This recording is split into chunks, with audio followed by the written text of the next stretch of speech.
Good morning and welcome to the Core Connection. I'm Mira Rubin here with you on Enlightened World Network. And today's topic is living into your area of genius.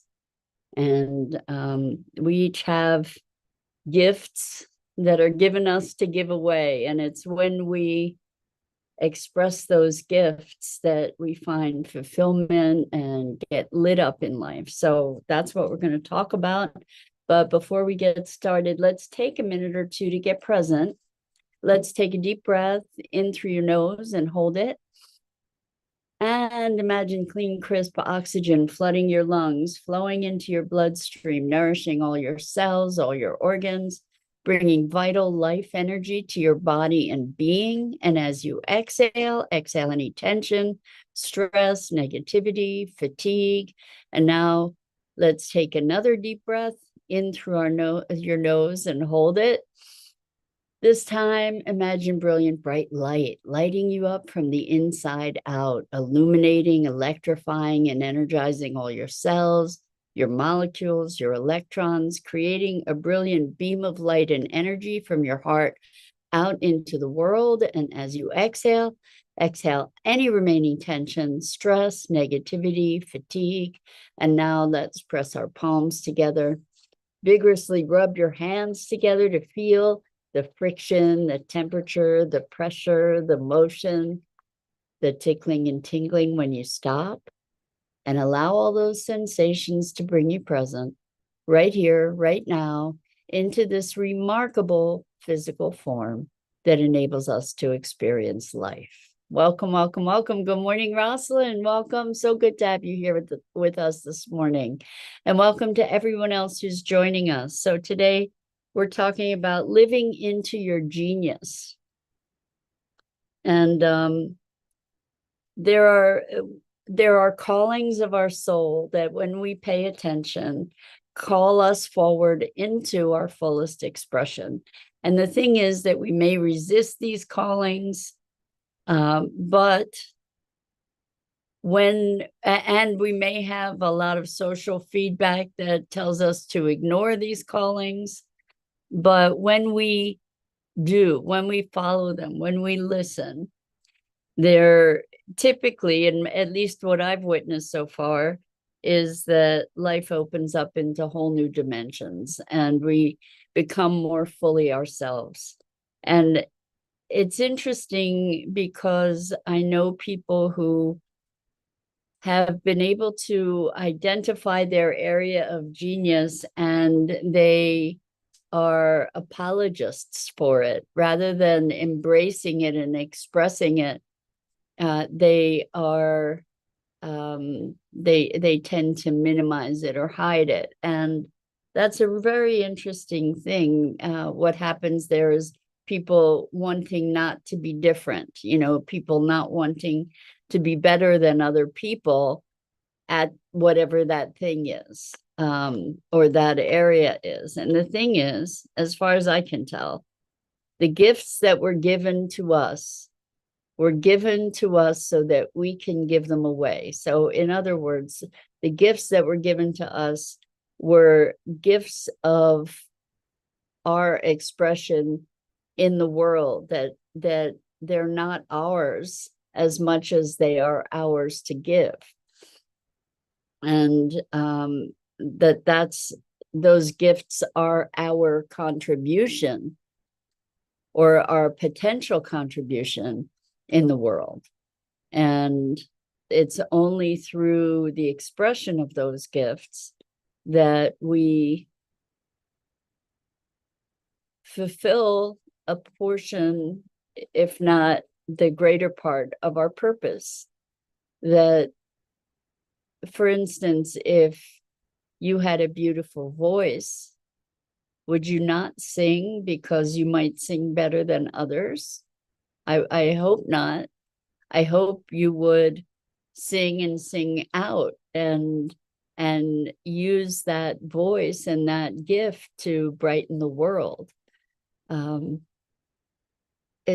So it's a funny thing that we humans do, where we think that by we think that humility is kind of denying our gifts and our talents. It's, I guess, the danger can be that we identify with those gifts and talents as our own or as who we are. And then I can see where we might get carried away egoically around the specialness of those gifts. However, if we use those gifts to serve and we live in service to those gifts, it's a very, very different dynamic. And one that I think is very valuable to explore, where the passions that drive us are information, it's communication from another dimension of self or being that allows us to express more fully in the world and to fulfill our unique purpose. We each have a unique purpose, and it doesn't have to be something grand in the world either. It can be being a wonderful family member. It can be being in appreciation of nature, like whatever those passions are that lift us. When we allow ourselves to be lifted, we consequently lift others. And this is all a part of the notion of who we are is life expressing itself through the unique vessel that we are.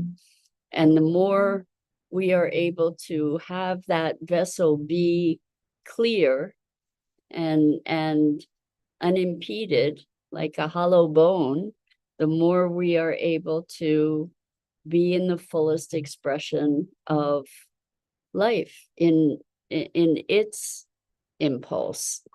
And so by becoming less of who we believe ourselves to be, in other words, clearing out all those beliefs, those ideas, those limits that we impose upon ourselves, in clearing out those constraints that are often invisible, we become better able to be in service to life as it wants to move through us.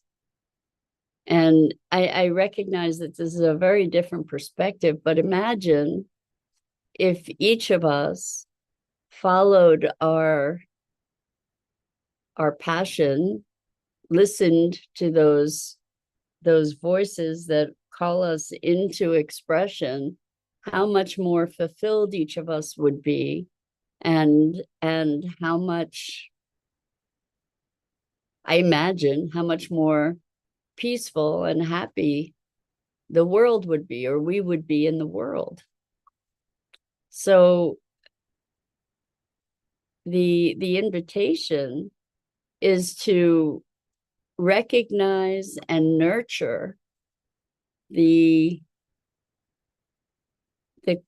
whispers of your soul, to listen more closely, to take on the what could seem like crazy challenges sometimes, like the impossible dream from Don Quixote, right? To dream the impossible dream, and in that song, it's to fight the unbeatable foe, to bear with unbearable sorrow, to go where the brave dare not go, something like that. But in pursuing our vision and our dream, there is a vitality that is unmatched by pretty much anything else in life. It doesn't mean that we get to ignore the requirements of life, but to find a way to dedicate at least a portion of our energy toward the fulfillment and expression of those dreams is, I think, one of our highest callings. And oftentimes those dreams are inspired by external circumstances or events. You know, there may be so many people have found their mission through tragedy, a tremendous loss or disease, and then from that, from dealing with those challenges, people have oftentimes found meaning and translated that suffering into wisdom and into a passion and a contribution to others. So there's a lot of exploration to do. There's a lot of opportunity, even in the most profound obstacles that we confront. There is a lot of opportunity that we can unearth at some point. So when there's a tragedy, what we call a tragedy, or an obstruction, we go through many phases in dealing with those things. So initially we may be in shock, we may be in grief, we may be in resignation. And there's a point at which perhaps we come to another level of awareness, another place of connection that transmutes the challenges of those circumstances into something else. So this is a really remarkable story. There's a person who, I'm gonna not identify this person directly, but who is who had a diagnosis of ALS, which is a terminal disease, degenerative disease, where ultimately your body stops functioning, but your mind still works. And this person was engaged in an active dying process, developing a community around this process, and was bringing themselves to a place of reconciliation with this prognosis and diagnosis and prognosis. And after, I think it was a period of a couple years of being engaged in this dying process, they came to a different place of being where they just said, okay, that's it. I'm not dying anymore. I'm not actively dying. Instead, embracing life in a different way. And through that shift of mind, shifted their experience profoundly.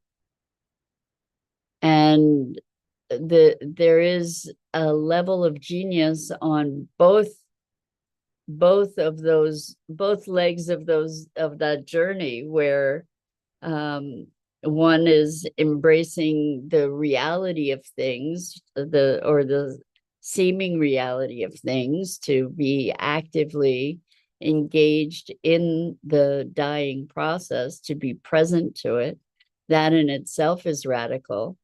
And then after being immersed in that for a bit, to come to the other side of that and say, okay, no, I'm not doing that anymore. I'm actually living.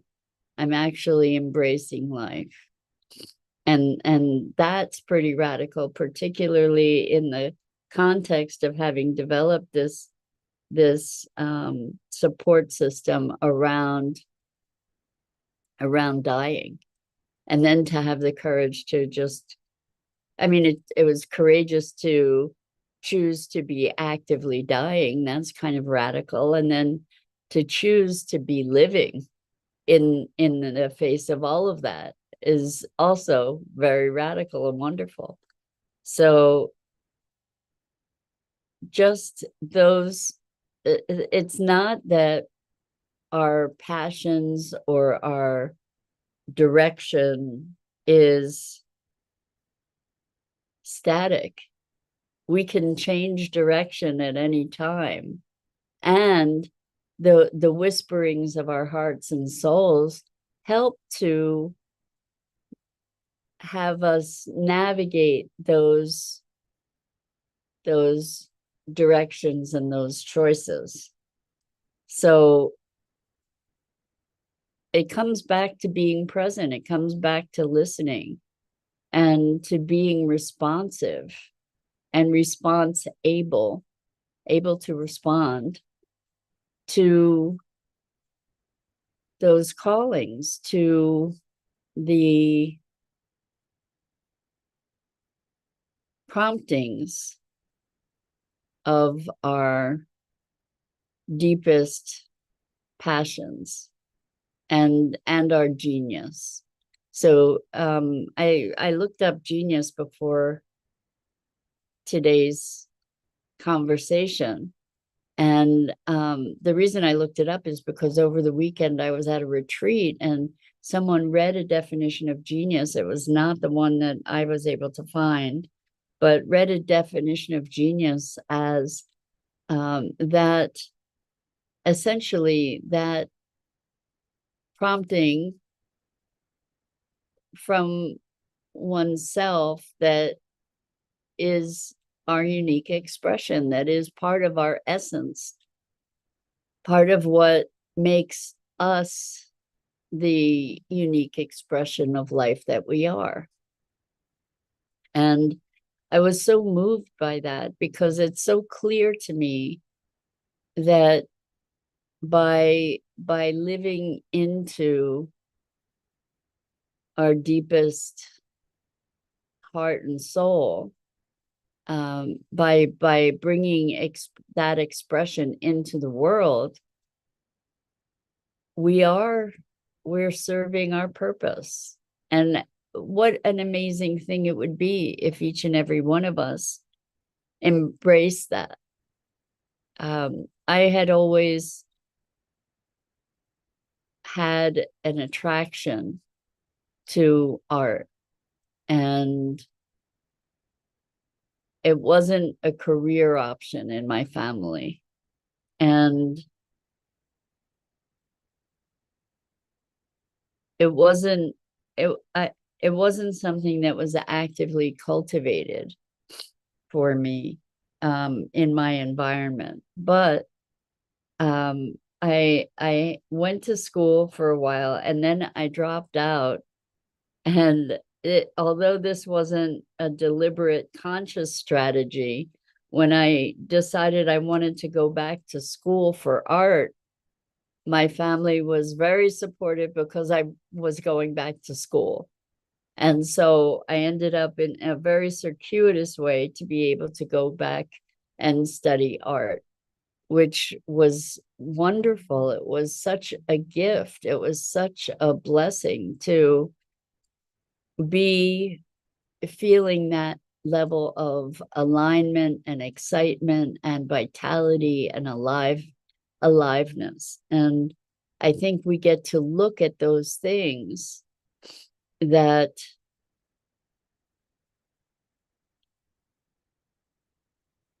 allow us those kinds of experiences, where the kinds of experiences that bring us alive.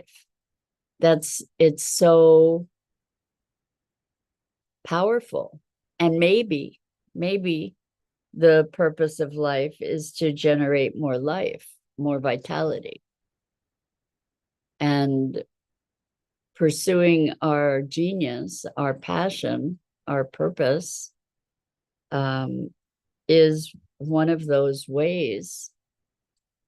And I would venture that may be the most powerful way to engender more life, to create more vitality. Not to mention that there's a level in that vitality. What's coming of that is a level of fulfillment, a level of purpose, and a place of resilience emerges from that as well. So I encourage you, I think for years and years, I was in search of my purpose actively and experienced a lot of pain around it because I felt very lost. And what I recognize is that I didn't know to listen. I didn't know that it didn't have to be some kind of grand world-shaking purpose, that if I pursued the things that I enjoyed doing, that I had passion around, that would lead me in the direction that I needed to go. And many of us do not have a direct road in life. Certainly, I've meandered quite a bit, and I know a bunch of other people who have. In fact, I would say I don't know that many people that have had that direct shot into what they wanted to do. But, there are people who, for instance, from the time they were a little kid, wanted to be a fireman, for example, or a fire person. and that's what they did. It's fascinating to see all the different, or the spectrum of expressions that we have in life and in the world. And giving ourselves permission to make it up, to make life what we want it to be, what we desire it to be, to have it be an expression of our desires and our fulfillment on a deep level, on a being level, is a profound gift that we give ourselves and give the world. So ways to discover that is to look at what you keep going back to. Look at what you spend your free time on. Look at the things that you research, for example, when you have free time. Look at the things that you're drawn to. Look at the things that you used to dream about when you were a kid, or the games you used to play. There are clues for us everywhere. And it's really just being able and willing to look at those clues and to pay attention, to get curious about who you are and how you express in the world, not like putting a fixed label about who you are, but noticing nuances of patterns that have arisen in your life, not the challenging emotional patterns that we usually speak about, but more the vital and alive type patterns, and the things that keep pulling you. Those are all wonderful, wonderful clues that will, if you allow them, move you in the direction of your fulfillment. And the denial of those things is shattering. The denial of those things takes a profound toll and can separate us from ourselves and from the path to our deepest fulfillment. So pay attention, give that to yourself, because it's not just for you. It's how you contribute to the world as well. So that's today's invitation, and that's it for this morning. I'm Mira Rubin. This is the Core Connection, and I go live here each weekday morning at 9 a.m. Eastern on the Enlightened World Network Facebook page and YouTube channel. And I invite you to please like and share the Enlightened World Network Facebook page and YouTube channel and my YouTube channel. Hello, hello, Dido. So glad to have you joining us this morning. And until next time, I just want to say how grateful I am for the opportunity to be having these inquiries into human beingness together. And so until next time, so much love to you.